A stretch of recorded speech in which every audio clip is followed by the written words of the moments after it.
നമ്മളിൽ ഭൂരിഭാഗം പേരും ദിവസവും ഉപയോഗിക്കുന്ന ഒന്നാണ് പഞ്ചസാര. ഒന്നുകിൽ അത് ചായയുടെ രൂപത്തിലാകാം, അല്ലെങ്കിൽ മറ്റു മധുര പലഹാരങ്ങളുടെ രൂപത്തിലുമാകാം. അതെന്താണെങ്കിലും പഞ്ചസാരയുടെ ഉപയോഗം നമ്മുടെ ശരീരത്തിന് വളരെ ദോഷമാണെന്ന് പറയുന്നത് നമ്മൾ ഒരുപാട് കേട്ടിട്ടുണ്ടാകും. എന്നാൽ ഈ പഞ്ചസാര എങ്ങനെയാണ് ഫാക്ടറികളിൽ നിർമ്മിക്കുന്നതെന്ന് നിങ്ങൾ എപ്പോഴെങ്കിലും ചിന്തിച്ചിട്ടുണ്ടോ? അതിപ്പോൾ എന്താ, പഞ്ചസാര കരിമ്പിൽ നിന്നല്ലേ നിർമ്മിക്കുന്നത് എന്നായിരിക്കും നമ്മളിൽ ഭൂരിഭാഗം പേരുടെയും ഉത്തരം.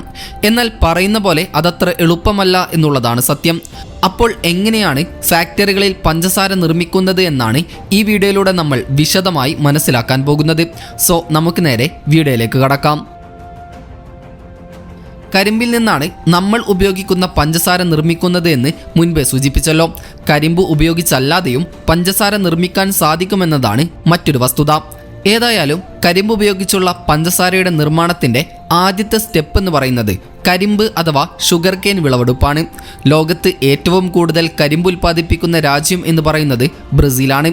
752 മില്യൺ ടണ്ണോളം കരിമ്പാണ് 2024 മാത്രം ബ്രസീൽ ഉൽപ്പാദിപ്പിച്ചത്. ഇതിൽ രണ്ടാം സ്ഥാനം ഇന്ത്യക്കാണ്. ഏതായാലും കരിമ്പുകൾ വലിയ ഹാർവസ്റ്ററുകളും മറ്റും ഉപയോഗിച്ച് വിളവെടുത്തുകൊണ്ട് വലിയ ട്രക്കുകളിലും ട്രാക്ടറുകളിലുമാക്കി ഫാക്ടറികളിലേക്ക് എത്തിക്കുകയാണ് ആദ്യമായി ചെയ്യുക. അവിടെ വെച്ച് വലിയ ക്രെയിൻ മെഷീൻ ഉപയോഗിച്ച് കരിമ്പ് താഴെയിറക്കുന്നു. പിന്നീട് കരിമ്പിനെ ഒരു ഷ്രെഡർ മെഷീനിലേക്ക് കടത്തിവിടും. ഈ മെഷീൻ കരിമ്പിനെ ചെറു കഷ്ണങ്ങളാക്കി അഥവാ നാരുകൾ പോലെയാക്കി മാറ്റുകയാണ് ചെയ്യുന്നത്. പക്ഷേ ഈ സമയത്ത് ഇതിൽ നിന്നും നീരൊന്നും കളക്ട് ചെയ്യില്ല. ഈ പ്രോസസ്സ് കഴിഞ്ഞു വരുന്ന ഈ നാരുകളെ മില്ലിംഗ് മെഷീനുകളിലേക്ക് കടത്തിവിടുന്നു. ഈ ഘട്ടത്തിലാണ് കരിമ്പിൽ നിന്നും നീരിനെ പുറത്തെടുക്കുന്നത്. അതിനായി ഈ മില്ലുകൾ നാരുകളെ അമർത്തി അതിൽ നിന്ന് നീര് മുഴുവൻ എടുക്കുകയാണ് ചെയ്യുന്നത്. പക്ഷേ ഇതിനൊരു പ്രത്യേക രീതിയുണ്ട്. അതായത് ആദ്യം ഈ കരിമ്പിൻ്റെ നാരുകളെ 2-3 റോളറുകളിലൂടെ കടത്തിവിട്ട ശേഷം ഇതിലേക്ക് കുറച്ച് ചൂടുവെള്ളം ഒഴിക്കും. എന്നിട്ട് വീണ്ടും റോളറുകളിലൂടെ കടത്തിവിടുകയാണ് ചെയ്യുക. ഇങ്ങനെ ചെയ്യുമ്പോൾ കരിമ്പിലെ ഏകദേശം 99% നീരും ലഭിക്കുമത്രേ. ഇനി ബാക്കി വരുന്ന ഡ്രൈ ആയ നാരുകളെ ഒരു മെഷീൻ ഉപയോഗിച്ച് മാറ്റിവെക്കുന്നു. ബഗ്ഗസ് എന്നാണ് കരിമ്പിൻ്റെ ഈ ഡ്രൈ ആയ നാരുകളെ വിളിക്കുന്നത്. ഡ്രൈ ആണെന്ന് കരുതി ഈ ബഗ്ഗസ് ഒരു വേസ്റ്റ് ആണെന്ന് നമ്മൾ കരുതരുത്. ഇത് കത്തിച്ചുകൊണ്ട് ഫാക്ടറിക്ക് വേണ്ട വൈദ്യുതിയും ഊർജവും ഉണ്ടാക്കാറുണ്ട്. അങ്ങനെ ഇതിൽ നിന്നും ലഭിച്ച ഈ നീര് അല്ലെങ്കിൽ കരിമ്പിൻ ജ്യൂസ് ഫിൽട്ടർ ചെയ്ത് വലിയ ടാങ്കുകളിലേക്ക് മാറ്റുന്നതാണ് അടുത്ത പ്രോസസ്സ്. ഈ റോ ആയ നീര് പിന്നീട് ലാബ് ടെസ്റ്റിന് വേണ്ടി ലാബുകളിലേക്ക് അയക്കുന്നു. ഈ ടെസ്റ്റിലാണ് ഈ കരിമ്പിൻ ജ്യൂസിൻ്റെ കെമിക്കൽ കമ്പോസിഷനും ഷുഗർ കണ്ടന്റുമൊക്കെ ചെക്ക് ചെയ്യുന്നത്. അങ്ങനെ ലാബ് ടെസ്റ്റ് കഴിഞ്ഞാൽ ഈ നീര് റിയാക്ഷൻ ടാങ്കുകളിലേക്ക് അയക്കുന്നു. ഈ ടാങ്കുകളിൽ ആവശ്യത്തിന് ചുണ്ണാമ്പ് ചേർത്തിട്ടുണ്ടാകും. ഇതിനു പുറമെ ഇതിൽ സൾഫർ ഗ്യാസും ആഡ് ചെയ്തിട്ടുണ്ടാകും. ഇതെല്ലാം ഒരുമിച്ച് ഈ മെഷീൻ ഉപയോഗിച്ച് 5 മുതൽ 6 മണിക്കൂർ വരെ നന്നായി മിക്സ് ചെയ്തെടുക്കുകയാണ് ചെയ്യുക. ഈ സമയത്ത് ഈ കരിമ്പിൻ്റെ നീര് അഥവാ ജ്യൂസ് ബ്ലീച്ചിങ്, ആൽക്കലൈസേഷൻ തുടങ്ങിയ പ്രോസസ്സുകളിലൂടെ കടന്നു പോകുന്നു. അതിനുശേഷം ഈ നീര് ഒരു ക്ലാരിഫയർ ടാങ്കിലേക്ക് അയക്കുകയാണ് ചെയ്യുക. ഈ ടാങ്കിൽ ഈ മിശ്രിതം കുറച്ച് സമയം സൂക്ഷിച്ചു വെക്കുന്നു. കുറച്ചു കഴിഞ്ഞാൽ ഈ മിശ്രിതത്തിൽ ഉണ്ടായിരുന്ന എല്ലാ അഴുക്കും വേസ്റ്റും ഇതിൻ്റെ ഏറ്റവും താഴെയായി അടിയുകയാണ് ചെയ്യുക. മുകളിൽ തെളിഞ്ഞ മഞ്ഞ നിറമുള്ള നീര് മാത്രം അവശേഷിക്കും. തുടർന്ന് ഈ നീര് അഥവാ കരിമ്പിൻ ജ്യൂസ് വേസ്റ്റിൽ നിന്ന് വേർതിരിച്ച് എവാപോറേറ്ററുകളിലേക്ക് മാറ്റുകയാണ് ചെയ്യുന്നത്. എവാപോറേറ്ററുകളിൽ ഈ ജ്യൂസിനെ തിളപ്പിച്ച് കട്ടിയുള്ള സിറപ്പാക്കി മാറ്റുന്നു. ശേഷം ഈ സിറപ്പ് പ്രോസസ്സിംഗ് ടാങ്കുകളിലേക്ക് അയക്കുന്നു. ഇവിടെ വെച്ച് ഈ സിറപ്പ് വീണ്ടും ചൂടാക്കും. അതിനുശേഷം ഇതിലേക്ക് മുൻപേ ഉണ്ടാക്കി വെച്ച പഞ്ചസാരയുടെ ചെറിയ ക്രിസ്റ്റലുകൾ മിക്സ് ചെയ്തെടുക്കും. അങ്ങനെ ഈ സിറപ്പിനെ തണുപ്പിച്ചെടുക്കുകയാണ് ചെയ്യുക. ഇത്തരത്തിൽ ഈ സിറപ്പിനെ തണുപ്പിച്ചെടുക്കുന്ന സമയത്ത് സിറപ്പിൽ നിന്ന് പുതിയ ഷുഗർ ക്രിസ്റ്റലുകൾ ഫോം ആവുകയാണ് ചെയ്യുന്നത്. ഈ പ്രോസസ്സ് നടക്കുന്ന സമയത്ത് ഈ പുതുതായി ഉണ്ടാകുന്ന ഷുഗർ ക്രിസ്റ്റലുകളെ ടെസ്റ്റിങ്ങിന് വേണ്ടി എടുക്കാറുണ്ട്. അങ്ങനെ ഈ സിറപ്പ് തണുത്തു കഴിയുമ്പോൾ ഈ സിറപ്പിൽ 2 കാര്യങ്ങളുണ്ടാകും. ഒന്ന് ഷുഗർ ക്രിസ്റ്റലുകളും രണ്ടാമതായി മൊളാസസ് എന്നു പേരുള്ള കട്ടിയുള്ള ഒരു ലിക്വിഡും. ഇത് കാണാൻ ശർക്കര പോലെ ഉണ്ടാകുമെങ്കിലും യഥാർത്ഥത്തിൽ ഇത് ശർക്കരയല്ല എന്നുള്ളതാണ് സത്യം. ശേഷം ഈ സിറപ്പ് നിരയായി വെച്ചിരിക്കുന്ന സെൻട്രിഫ്യൂജ് മെഷീനുകളിലേക്ക് അയക്കുകയാണ് ചെയ്യുക. വളരെ വേഗത്തിൽ സ്പിന്ന് ചെയ്യുന്ന ഒരുതരം മെഷീനുകളാണിത്. ഏകദേശം 1 മിനിറ്റിൽ 1000 മുതൽ 2000 തവണ ഈ മെഷീൻ സ്പിൻ ചെയ്യുമത്രേ. കൂടാതെ ഈ ഓരോ മെഷീനും ഓരോ നെറ്റുകളും ഉണ്ടാകും. ഇതിലൂടെ ഷുഗർ ക്രിസ്റ്റലുകളെ പുറത്തു പോകാൻ അനുവദിക്കില്ല. പകരം മുൻപേ പറഞ്ഞ ലിക്വിഡായിട്ടുള്ള മൊളാസസ് പുറത്തേക്ക് പോവുകയാണ് ചെയ്യുക. ഇത്തരത്തിൽ ഈ സിറപ്പ് ഈ മെഷീനിലൂടെ 2-3 തവണ കടത്തിവിടും. അങ്ങനെ മിക്ക ഷുഗർ ക്രിസ്റ്റലുകളും സെപ്പറേറ്റഡ് ആയി മാറുകയാണ് ചെയ്യുന്നത്.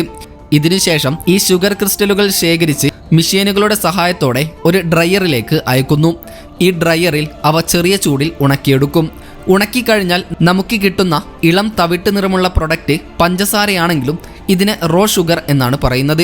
പക്ഷേ ഇത് നമ്മൾ സാധാരണ ഉപയോഗിക്കുന്ന പഞ്ചസാരയല്ല എന്നുള്ളതാണ് വസ്തുത. നമ്മൾ ഉപയോഗിക്കുന്ന പഞ്ചസാരയെ റിഫൈൻഡ് ഷുഗർ അല്ലെങ്കിൽ വൈറ്റ് ഷുഗർ എന്നാണ് പറയുന്നത്. റോ ഷുഗറിൽ നിന്ന് റിഫൈൻഡ് ഷുഗർ ഉണ്ടാക്കാൻ ആദ്യം ഈ ബ്രൗൺ ഷുഗർ ഡിസ്റ്റിലഡ് വാട്ടറിൽ നന്നായി കലർത്തിയെടുക്കും. ഇത് ഷുഗർ ക്രിസ്റ്റലുകളെല്ലാം മെൽറ്റ് ചെയ്യാൻ സഹായിക്കും. പിന്നെ ഈ മിശ്രിതം മണലിലൂടെയും ഗ്രേവൽ ഫിൽറ്ററുകളിലൂടെയും കടത്തിവിടും. ഈ ഫിൽറ്ററുകൾ ബാക്കിയുള്ള അഴുക്കും കല്ലുകളും മറ്റും നീക്കം ചെയ്യുന്നു. ഇതിനുശേഷം ഈ മിശ്രിതം മറ്റൊരു ടാങ്കിലേക്ക് അയക്കും. അവിടെയാണ് പഞ്ചസാരയെ വെളുപ്പിക്കുന്ന പ്രോസസ്സ് നടക്കുന്നത്. ഇന്ത്യയിൽ ഇത് കൂടുതലും സൾഫർ ഡൈ ഓക്സൈഡ് ഗ്യാസ് ഉപയോഗിച്ചോ ആക്ടിവേറ്റഡ് കാർബൺ ഉപയോഗിച്ചോ ആണ് ചെയ്യുന്നത്. പക്ഷേ ചില വിദേശ രാജ്യങ്ങളിൽ ഇതിന് ബോൺചാർ അഥവാ മൃഗങ്ങളുടെ എല്ലുകൾ ഉപയോഗിച്ചുണ്ടാക്കുന്ന ഒരു തരം വസ്തു ഉപയോഗിക്കാറുണ്ട്. ഇന്ത്യയിൽ മിക്ക പഞ്ചസാരയും സൾഫർ ഡൈ ഓക്സൈഡ് ഉപയോഗിച്ചാണ് വൃത്തിയാക്കുന്നതെന്ന് മുൻപേ പറഞ്ഞല്ലോ. ഇത് ചെലവ് കുറഞ്ഞതും വെജിറ്റേറിയൻ ഫ്രണ്ട്ലി ആയതുമായ ഒരു രീതിയാണ്. പക്ഷേ ഇതിൻ്റെ പ്രശ്നം എന്താണെന്ന് വെച്ചാൽ ഇങ്ങനെ ചെയ്യുമ്പോൾ കുറച്ച് സൾഫർ പഞ്ചസാരയിൽ അവശേഷിക്കാൻ സാധ്യതയുണ്ട്. ഇത് ആരോഗ്യത്തിന് അത്ര നല്ലതല്ല. അതുകൊണ്ടാണ് സൾഫർ ഫ്രീ ഷുഗർ എന്ന പഞ്ചസാരയും മാർക്കറ്റുകളിൽ വാങ്ങിക്കാൻ ലഭിക്കുന്നത്. ഈ പഞ്ചസാര ആക്ടിവേറ്റഡ് കാർബണോ ബോൺചാറോ ഉപയോഗിച്ചാണ് വൃത്തിയാക്കുന്നത്. ഏതായാലും ഇതിനുശേഷം ഈ ലായനി ഒരു വലിയ സെറ്റ്ലിംഗ് ടാങ്കിലേക്ക് ഒഴിക്കുകയും കുറച്ച് സമയം വെറുതെ വെക്കുകയും ചെയ്യും.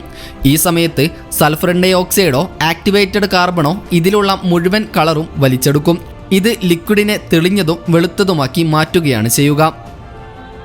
പിന്നെ ഈ ലിക്വിഡ് ഒരു വാക്വം എവാപോറേറ്ററിലേക്ക് അയക്കും. ഇവിടെ വെച്ച് ഇതിലെ വെള്ളം തിളപ്പിച്ച് കളയുകയും കുറച്ച് ഷുഗർ ക്രിസ്റ്റലുകൾ എക്സ്ട്രാ ആഡ് ചെയ്യുകയും ചെയ്യും. ഇത് തണുക്കുമ്പോൾ ഇത് വൈറ്റ് ഷുഗർ ക്രിസ്റ്റലുകളായി ഫോം ആകും. ഇപ്പോൾ ഈ മിശ്രിതം വീണ്ടും ഒരു സെൻട്രിഫ്യൂജ് മെഷീനിലേക്ക് അയക്കുന്നു. ഈ മെഷീന് വളരെ നേരിയ അരിപ്പകളാണുള്ളത്. അതുകൊണ്ട് ഷുഗർ ക്രിസ്റ്റലുകൾ ഇതിൻ്റെ ഉള്ളിൽ നിൽക്കുകയും ബാക്കിയുള്ള മൊളാസസും വെള്ളവും പുറത്തേക്ക് പോവുകയും ചെയ്യും. മെഷീൻ വളരെ വേഗത്തിൽ കറങ്ങുന്നത് കാരണം ഇത് സെൻട്രിഫ്യൂജൽ ഫോഴ്സ് ഉണ്ടാക്കുകയും അങ്ങനെ വൈറ്റ് ഷുഗർ ക്രിസ്റ്റലുകൾ മാത്രം ഉള്ളിൽ അവശേഷിക്കുകയുമാണ് ചെയ്യുന്നത്. ഈ ക്രിസ്റ്റലുകളെ പിന്നെ ഒരു റൊട്ടേറ്റിംഗ് ഡ്രയർ മെഷീനിലേക്ക് അയക്കുന്നു. ഈ ഡ്രയർ ഈർപ്പം കളയുകയും ഒരുമിച്ച് ഒട്ടിപ്പിടിച്ചിരിക്കുന്ന ക്രിസ്റ്റലുകളെ വേർപെടുത്തുകയും ചെയ്യും. അതിനുശേഷം പഞ്ചസാര വൈബ്രേറ്റിംഗ് സീവുകളിലൂടെ ഫിൽട്ടർ ചെയ്ത് സ്റ്റോറേജ് ടാങ്കുകളിലേക്ക് അയക്കുകയാണ് ചെയ്യുക. ആയിരക്കണക്കിന് ടൺ പഞ്ചസാരയാണ് ഈ ടാങ്കുകളിൽ സൂക്ഷിക്കുന്നത്. ഇവിടെ നിന്ന് ഇവയെ ഓട്ടോമാറ്റിക് ഫില്ലിംഗ് മെഷീനുകൾ ഉപയോഗിച്ച് പ്ലാസ്റ്റിക് കവറുകളിൽ പാക്ക് ചെയ്തെടുക്കുന്നു. ഇതാണ് പിന്നീട് നമ്മൾ കടകളിൽ വാങ്ങിക്കുന്ന പഞ്ചസാര എന്ന് പറയുന്നത്.